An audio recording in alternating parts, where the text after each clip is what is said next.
오늘 하나님이 주신 말씀은 마태복음 5장 13절에서 16절까지 말씀입니다. 제가 봉독하겠습니다. 너희는 세상의 소금이니 소금이 만일 그 맛을 잃으면 무엇으로 짜게 하리요? 후에는 아무 쓸데없어 다만 밖에 버려져 사람에게 밟힐 뿐이니라. 너희는 세상의 빛이라. 산 위에 있는 동네가 숨겨지지 못할 것이요 사람이 등불을 켜서 말 아래에 두지 아니하고 등경 위에 두나니 이러므로 집안 모든 사람에게 비치느니라. 이같이 너희 빛이 사람 앞에 비치게 하여 그들로 너희 착한 행실을 보고 하늘에 계신 너희 아버지께 영광을 돌리게 하라. 아멘. 세상은 흔히 신자의 신자됨을 도덕과 연결해서 생각합니다. 한마디로 신자라면은 도덕적으로 착해야 한다는 거죠. 그래서 세상은 자연스럽게 테레사 수녀나 김수환, 추기경 같은 분을 가장 신자다운 분으로 여기곤 합니다. 하지만 오늘 말씀을 잘 보면 예수님은 신자에게 소금이 되어라, 빛이 되어라 라고 말씀하지 않으셨습니다. 13절 시작 부분에 분명히 너희는 세상의 소금이니 라고 말씀하셨어요. 14절에서도 너희는 세상의 빛이라 말씀하셨습니다. 즉 신자는 세상에서 이미 소금과 빛으로 존재하는 것이지 소금이 되어야 하고 빛이 되어야 하는 것이 아니라는 말씀이죠. 그런데 이게 또 신자는 이미 세상에서 소금이고 빛이라는 의미로 이해를 해도 문제는 남습니다.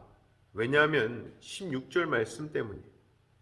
이같이 너희 빛이 사람 앞에 비치게 하여 그들로 너희 착한 행실을 보고 하늘에 계신 너희 아버지께 영광을 돌리게 하라.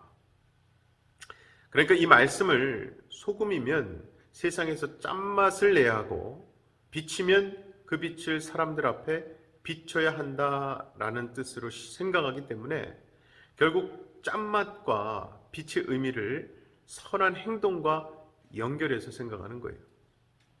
그래서 신자는 테레사 수녀나 김수환 추기경처럼 선하게 살아감으로 세상의 신자다움을 보여야 한다. 이런 의미로 이 말씀을 이해하더라는 거죠. 비록 그들과 똑같이는 살 수 없다 해도 적어도 그들처럼 착한 일 많이 하면서 살아가야 하는 것이 옳다는 겁니다. 그렇게 해서 많은 신자가 자신의 신자됨에 대해서 당당함, 담대함을 잃게 되는 겁니다. 하지만 예수님의 말씀을 잘 읽어보면 분명히 너희는 소금이니까 짠맛을 내라 말씀하지 않으셨어요?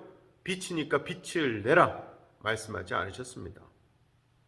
13절 너희는 세상의 소금이니 소금이 만일 그 맛을 잃으면 무엇으로 짜게 하리요? 후에는 아무 쓸데없어 다만 밖에 버려져 사람에게 밟힐 뿐이니라.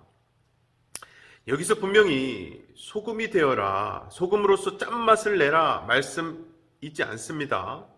다만 짠맛을 잃어버리지 않는 것이 소금으로 존재하는 것임을 말씀할 뿐이지요. 또한 14절 15절 말씀 역시 너희는 세상의 빛이라. 산 위에 있는 동네가 숨겨지지 못할 것이요 사람이 등불을 켜서 말 아래에 두지 아니하고 등경 위에 두나니 이러므로 집안 모든 사람에게 비치느니라. 여기서도 빛이 되어라, 세상의 빛을 비춰라 라는 말씀 없습니다. 다만 세상에 비춰지는 빛으로 존재하는 것을 말씀할 뿐이죠. 자, 이렇게 예수님은 신자를 분명히 이 세상에서 소금이고 빛이라고 말씀하십니다. 이 말씀을 제대로 이해하기 위해서는요, 먼저 예수님이 말씀하신 세상이라는 것에 대해 이해를 해야 합니다. 세상이 무엇인가에 대해 이해를 하려면 무엇보다 하나님과의 관계에서 세상을 바라볼 수 있어야 해요. 그럴 때 이 세상은 하나님의 저주 아래 있는 곳이라는 본질적인 문제가 드러나게 되는 겁니다. 그 본질은 죄로 인해서 생명에서 멀어지고 하나님의 영원한 저주에 갇혀서 영원한 사망으로 끝나게 된다는 거예요. 그리고 그러한 세상에서 신자는 저주에서 벗어난 하나님의 백성으로 존재하게 되는 겁니다. 세상에는 없는 생명을 가진 자로 말입니다. 이렇게 결국 신자와 신자가 아닌 자의 구별은요, 선한 행실이 아니라 생명이 그 기준이 되어야 합니다. 따라서 소금의 짠맛이나 빛의 의미도 생명과 연관해서 이해해야 하는 것이에요. 즉 신자는 생명이라는 세상에서는 찾을 수 없는 특성을 가진 존재라는 거죠. 이 특성을 가진 자로 살아가라는 것이 오늘 말씀에 소금과 빛이 담고 있는 의미인 겁니다. 그리고 이 생명이라는 특성은 도덕적 행실로 드러나는 것이 아니에요. 이게 결국 누가 드러나느냐, 누구를 높이느냐입니다.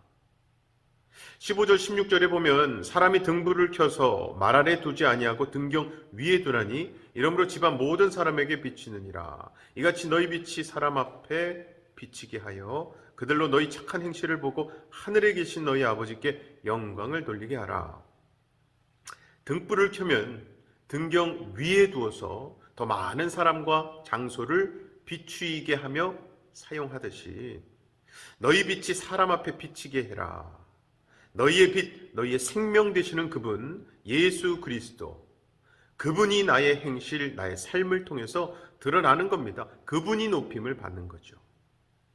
그래서 세상 사람들도 빛 되시는 주님을 마치 거울과 같이 비추는 삶, 그 삶이 하나님께 영광을 돌리는 삶이요, 그들도 너처럼 하나님께 영광을 돌리게 될 것이라는 말씀인 거예요.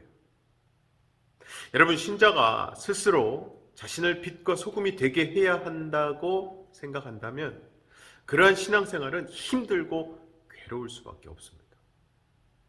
그것은 마치 예수님이 벗겨주신 멍에를 다시 쓰려고 하는 것밖에 되지 않아요. 물론 신자가 선행을 하려고 하는 노력은 잘못된 것이 아닙니다.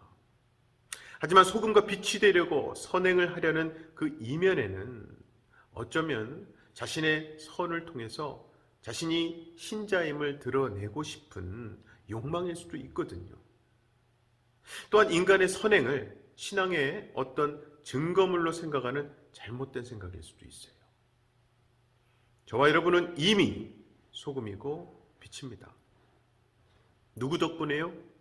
예수 그리스도. 그리고 아무리 세상과 사탄이 우리를 흔들지라도 그냥 소금으로 살면 되고요. 빛으로 사시면 됩니다. 그저 예수 그리스도와 함께 동행하는 삶을 사심으로 그 기쁨과 즐거움, 평안과 자유를 누리시기 바랍니다. 그래서 아무쪼록 신자가 세상 앞에 증거하고 보여줘야 하는 것은 오직 하나님의 은혜요, 예수 그리스도의 십자가 사랑임을 명심하시고 뭘 정신없이 하는 것이 아닌 그리스도가 함께 하시고 그렇게 하늘의 생명과 같은 소금과 영원한 생명의 빛 되시는 주님을 삶에 모신 신자로서 세상이 아니라 하늘을 소망하며 살아가시는 저와 여러분 되시기를 주님의 이름으로 간절히 축원합니다. 시간 우리 다 같이 두 가지 기도 제목 놓고 기도하실 때에 오늘도 내 안에 생명의 소금과 빛이 되어 주시는 주님을 높이고 드러내는 삶이 되게 해달라고 기도합시다. 그리고 둘째로는요, 그래서 우리의 신앙생활이 더 이상 짐이나 부담, 멍해가 아닌 주님으로 인한 기쁨과 평안, 자유를 누리게 해달라고 기도합시다. 제가 기도하겠습니다. 사랑의 아버지 하나님, 감사합니다. 하나님 은혜로 오늘도 말씀으로 기도로 하루를 시작합니다. 그리고 내 삶을 통해 빛 되시는 주님, 소금의 생명의 근원 되시는 예수 그리스도가 드러나길 원합니다. 나는 죽어지고 낮아지고 예수 그리스도만이 높임받고 영광받는 삶이 되게 하여 주시옵소서. 특별히 우리가 예수 그리스도를 주님으로 모신 삶을 살아갈 때에 더 이상 겉으로 보이는 나의 어떠한 행위도 나의 기쁨과 감사가 되지 못하고 오직 주님만이 주시는 기쁨과 감사, 자유가 내 삶과 내 마음 가운데 넘치도록 채워지고 체험될 수 있도록 축복하여 주시옵소서.